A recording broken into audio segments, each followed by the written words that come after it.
గుండెనిండా గుడిగంటలు serial ఈ రోజు episode చాలా ఎమోషనల్గా సాగింది. కామాక్షి ఇంట్లో దాచిపెట్టిన 2 లక్షలు కనిపించకపోయేసరికి ప్రభావతి కోపంగా ఇంటికి వస్తుంది. ఇక హాల్లో రవి, శృతి, రోహిణి ఉంటే ఏదది అని అడుగుతుంది ప్రభావతి. ఎవరి గురించి అడుగుతున్నారా ఆంటీ అని శృతి అనేసరికి మీరిద్దరూ ఇక్కడే ఉన్నారు కదా, లేనిది ఎవరు? లేని మనిషికి పేరుంటుంది కదా ఆంటీ అని శృతి కౌంటర్ ఇస్తుంది. అవును, చాలా గొప్ప పేరు. ఆ పేరు బయటపట్టడానికే నేనొచ్చాను అని నేరుగా మీనా రూంలోకి వెళ్ళి తన బీరువాలో ఉన్న బట్టలన్నీ కూడా చల్లాచెదురుగా కింద పడేస్తూ ఉంటుంది ప్రభావతి. ఇక రవి, శృతికి అనుమానం వచ్చి హాల్లోకి వస్తారు. ఇంతలో మీనా కాఫీ తీసుకుని హాల్లోకి వస్తుంది. వదినా, మా అమ్మ వచ్చింది అని రవి అనేసరికి ఏ రవి, కాఫీ అడిగారా అని మీనా అంటూ ఉంటుంది. లేదు, నిన్నడిగారు. ఎందుకో ఏమో కాని ఆంటీ వెళ్ళి నీ బీరువా మొత్తం వెతుకుతున్నారు మీనా అని చెప్తూ ఉంటుంది శృతి. ఇక మీనా కంగారుగా తన రూంలోకి వెళ్తుంది. ఎక్కడ పెట్టావే అని ప్రభావతి అడిగేసరికి దేని గురించి అడుగుతున్నారు? డబ్బు గురించి అడుగుతున్నాను. ఏ డబ్బు? ఎవరి డబ్బు? కామాక్షి 2 లక్షలు కొట్టేశావు కదా, వాటి గురించి. ఎక్కడ పెట్టావు, ఎక్కడ దాచావు అని ప్రభావతి గట్టిగా అడిగేసరికి దొంగతనం మీనా మీద పడిందా, హమ్మయ్య నేను సేఫ్ అని రోహిణి మనసులో అనుకుంటూ ఉంటుంది. అత్తయ్య, నేను తీయలేదు అత్తయ్య డబ్బు. ఎవరి డబ్బు, ఎవరిని అడుగుతున్నారు? నాకేంటి సంబంధం? నేను కొట్టేయడమేంటి? మతుండే మాట్లాడుతున్నారా అని మీనా అనేసరికి నాటకాలు ఆడకు. నువ్వొచ్చావు, వద్దన్నా వంటగదిలోకి వెళ్ళావు. కామాక్షి వంటగదిలో దాచుకున్న డబ్బును కొట్టేసి ఏమీ అరగనట్టుగా కాఫీ ఇచ్చి వచ్చావు. ఎక్కడ దాచావు? దారిలో మీ తమ్ముడికిచ్చి పంపించావా? ఇద్దరూ కలిసి పంచుకోవాలని అనుకున్నారా అని ప్రభావతి ఇష్టం వచ్చినట్లుగా మాట్లాడుతుంటే ఇక ఆపమ్మా అని రవి అంటాడు. ఏంటిది? ఎవరి గురించి ఏం మాట్లాడుతున్నావు? వదిన ఇంకొకరు డబ్బు దొంగతనం చేయడమేంటి? ఒరేయ్, దొంగతనం చేయడం అనేది ఆ రక్తంలోనే ఉందిరా. దాని తమ్ముడు నా డబ్బును దొంగిలించాడు. నేను భిక్షపడితే బయటికి వచ్చి చదువుకుంటున్నాడు. వీళ్లది ఒక దొంగల కుటుంబం అని ప్రభావతి అనేసరికి ఆపండి, ఇంకొక మాట నా కుటుంబం గురించి మాట్లాడితే మర్యాదగా ఉండదు అత్తయ్య. మరి మిమ్మల్ని ఏమనాలి, మీ కుటుంబాన్ని ఏమనాలి అని మీనా ఎదురు సమాధానం చెప్పేటప్పటికి ఎంత మాటన్నావే నిన్ను అని ప్రభావతి కొట్టబోతూ ఉంటే ఇంతలో సత్యం అక్కడికి వచ్చి ప్రభా అని గట్టిగా అరుస్తాడు. వెర్రికొక్క ఏమైనా కరిచిందా? ఇంటి కోడలి మీద చేయుతున్నావు అని అనేసరికి అంతకన్నా దారుణమైన నిందే నా మీద వేస్తున్నారు మావయ్య.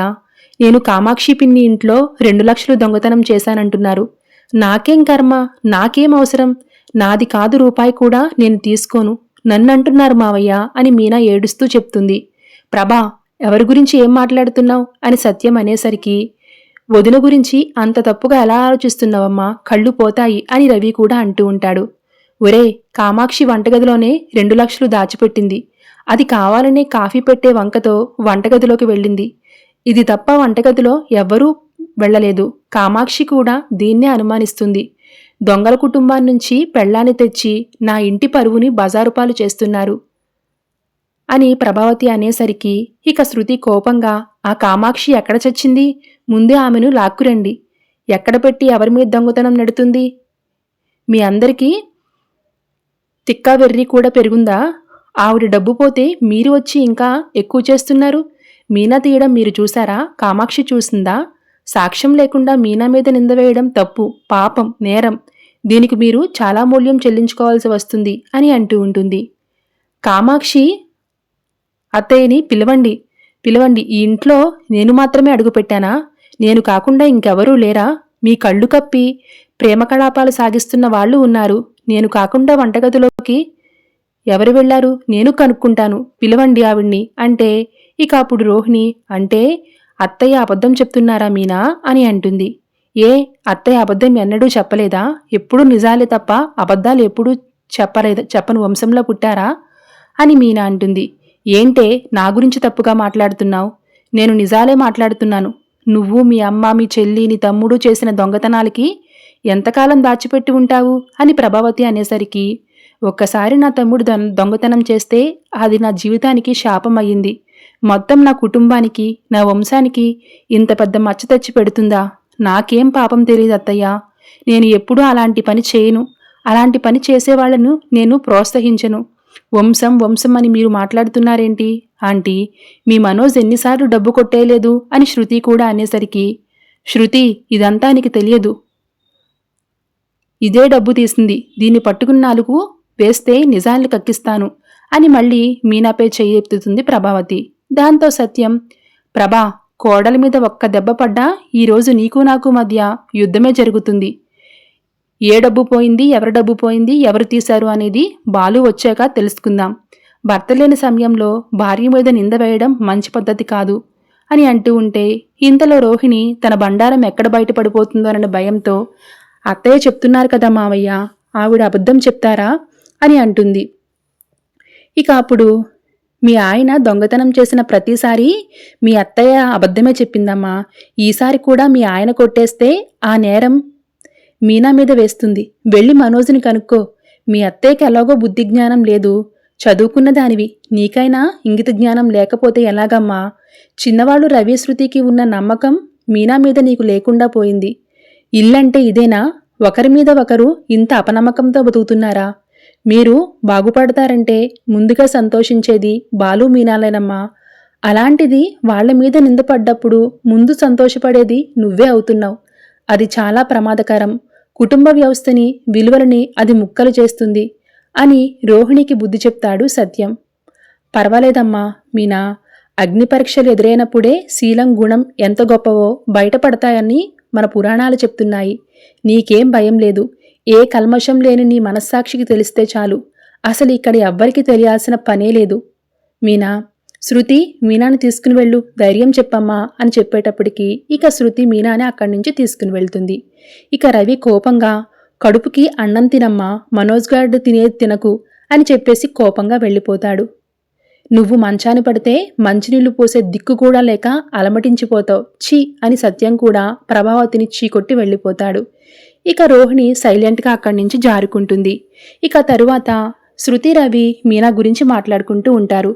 వదిన గురించి తెలిసి కూడా దొంగ అని ఎలా అనగలుగుతుంది? పాపం వదిన అని రవి అంటూ ఉంటే, అంకుల్ ఉన్నారు కాబట్టి ఆంటీ ఆగిపోయారు రవి, కానీ లేదంటే మీనా అని రాత్రి అని కూడా చూడకుండా ఇంట్లో నుంచి పంపించేసేవారు. అసలే బాలు కూడా లేడు కదా, ఇక ఆంటీ ఆడిందే ఆట, పాడిందే పాట అని అనుకుంటూ ఉంటారు. ఇక మీనా తన రూమ్లో ఉండి జరిగిన గొడవను తలుచుకుని బాధపడుతూ ఉంటుంది. ఇక ట్రిప్లో ఉన్న బాలు ఒకసారి మీనాకి కాల్ చేద్దాం అని మీనాకి ఫోన్ చేస్తాడు. మీనా ఫోన్ లిఫ్ట్ చేసి, ఏవండి అని అనేసరికి, ఆ మీనా, ఏం చేస్తున్నావు? మన గదిలోనే ఉన్నానండి. ఏం చేస్తున్నావు? ఊరికే కూర్చుని ఉన్నాను. ఏంటి మీనా, మాటల్లో హుషారు లేదేంటి? అదేం లేదండి, బాగానే ఉన్నాను. సరే, నీకొకటి చెప్దామని నేను ఫోన్ చేశాను, నువ్వు లిఫ్ట్ చేయలేదు. అంటే అప్పుడు ఫోన్ నా దగ్గర లేదండి. నేను వైజాగ్ బీచ్కి వెళ్ళాను మీనా, నీకు ఆ విషయం చెప్పాలని కాల్ చేశాను. మనం ఒకసారి ఇక్కడికి రావాలి. రాత్రి వెన్నెల్లో ఆ సముద్రపు అలలు, ఇసుక, నీళ్ల మీద ఊగిసలాడే చందమామ చూడ్డానికి ఎంత బాగుంటుందో తెలుసా? నాకైతే ఇక్కడే ఉండిపోవాలనిపిస్తుంది.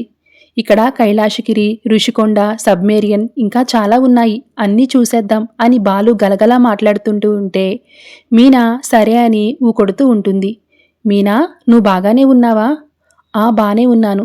లేదు, ఏదో జరిగింది. చెప్పు. ఏం లేదండి. నేనెప్పుడు ఫోన్ చేసినా నీ మాటల్లో నా కోసం ఎదురు చూస్తున్న ప్రేమ, ఆతృత అన్నీ కనిపించేవి. ఇప్పుడు ఏదో పోగొట్టుకున్న దానిలా మాట్లాడుతున్నావు. చెప్తే ఏమైంది? మీరు ఎప్పుడొస్తారండి అని మీనా అనేసరికి, నా కోసం ఎదురు చూస్తున్నావన్నందుకు అడుగుతున్నావా? అలా ఏం కాదండి. చెప్పండి, ఎప్పుడొస్తారు? రేపు మధ్యాహ్నానికల్లా ఇంట్లో ఉంటాను అని బాలు చెప్పేసరికి సరే అంటుంది మీనా. సరే కాదు, విషయం చెప్పు, నీకేమైంది? ఏమీ కాలేదండి, పూలు కడుతుని అలసిపోయాను అంతే, మీరు త్వరగా రండి. సరే అయితే మీనా, జాగ్రత్త, ఎక్కువగా పనిచేయకుండా పడుకో అని ఫోన్ కట్ చేస్తాడు బాలు. నేను 4 మాటలు మాట్లాడితే తనొకటే సమాధానం ఇస్తుంది అంటే ఖచ్చితంగా ఏదో జరిగింది అని బాలు అనుకుంటూ ఉంటాడు. ఇక మీనా దగ్గరికి రవి, శృతి వస్తారు. మీనా, ఎవరూ లేనప్పుడు కాదు, ఉన్నవాళ్లు అర్థం చేసుకోలేనప్పుడే ఒంటరితనం మొదలవుతుంది. నువ్వు ఇప్పుడు ఆ ఒంటరితనంలోనే బాధపడుతున్నావు కదా, నేను అర్థం చేసుకోగలను అని శృతి అంటుంది. వదినా, అన్నయ్య లేడు, అమ్మ నిన్ను బాధపెట్టింది. ఇలాంటప్పుడు ఒంటరిగా ఉండాలనిపిస్తుంది. ఆ ఒంటరితనంలో మనల్ని మనమే ప్రశ్నించుకుంటాం, మనమే సమాధానం చెప్పుకుంటాం. అమ్మ గురించి తెలుసు కదా, బాధపడుకు వదినా అని రవి కూడా నచ్చ చెప్తూ ఉంటాడు. 1-2 మాటలైతే పట్టించుకోవాల్సిన అవసరం లేదు రవి. అదే పనిగా తిడుతూ ఉంటే వింటూ ఊరికే ఆ మాటలు చెవిదాకా వచ్చి ఆగిపోతే పర్లేదు. లోపలికి వచ్చి మనసుని తాకితే ఆ బాధ చాలా ఎక్కువగా ఉంటుంది రవి అని మీనా బాధగా అంటూ ఉంటుంది. ఇక అప్పుడు శృతి, నేను డబ్బింగ్ చెప్పేటప్పుడు ఎమోషన్స్ గురించి చాలా నేర్చుకున్నాను మీనా. ఆంటీకి బాధపడడం అలవాటు. అలా అని బాధపడడమే నీ అలవాటుగా చేసుకోకు మీనా. నీ ప్లేస్లో ఉండి ఆలోచిస్తే ఎంత పెయిన్ఫుల్గా ఉంటుందో తెలుస్తుంది అని శృతి కూడా అంటూ ఉంటుంది. అంతా నా కర్మ. నా తమ్ముడు చేసిన తప్పు నన్ను కూడా దొంగను చేసింది. నాది కాని రూపాయి కోసం కూడా ఆలోచించాను. నన్ను 2 లక్షలు దొంగతనం చేశావంటూ ఉంటే అలాంటి మాటలు వినడం కంటే చచ్చిపోవడమే మంచిదనిపిస్తుంది అని మీనా అనేసరికి, వదినా ఏం మాట్లాడుతున్నావు? కష్టం విలువ తెలిసిన నువ్వే ఇలా మాట్లాడితే అది వినడం మాకు చాలా కష్టంగా ఉంటుంది. అమ్మన్నంత మాత్రాన అవన్నీ నిజాలు కావు. మాకందరికీ తెలుసు కదా నువ్వేంటో. మీనా, నువ్వు మిర్రర్లాగా ట్రాన్స్పరెంట్గా ఉంటావు. నీ మనసులో ఏముంటే అదే బయటికి కనిపిస్తుంది. ఈ విషయం ఆంటీ ఒకరోజు తెలుసుకుంటారు. తెలుసుకోకపోయినా మనకు నష్టమేమీ లేదు. నువ్విలానే ఉండు. నీ వంట నిన్ను అందరూ ఇష్టపడతారు. అవును, ఈ విషయాలు బాలు అన్నయ్యతో చెప్పావా వదినా అని రవి అడిగితే, లేదు రవి, ఆయన ట్రిప్లో ఉన్నారు. ఇప్పుడు ఇబ్బంది పెట్టడం ఇష్టం లేక చెప్పలేదు అని అంటుంది మీనా. చెప్పకుండా మంచి పని చేశావు మీనా. పొరపాటున ఈ విషయం బాలుకి తెలిస్తే కారుని గాల్లో డ్రైవ్ చేసుకుంటూ వస్తాడు. వచ్చిన తర్వాత చెప్దాం, అన్నయ్య అయితేనే ఇలాంటివి కరెక్ట్గా హ్యాండిల్ చేస్తాడు. అమ్మకి వాడే కరెక్ట్. అయినా మీనాక్షి ఆంటీ వాళ్ళు ఇంటికి జనరల్గా చాలామంది వస్తూ ఉంటారు. మరి మీనాని దొంగతనం చేసిందని ఎలా అనేస్తారు?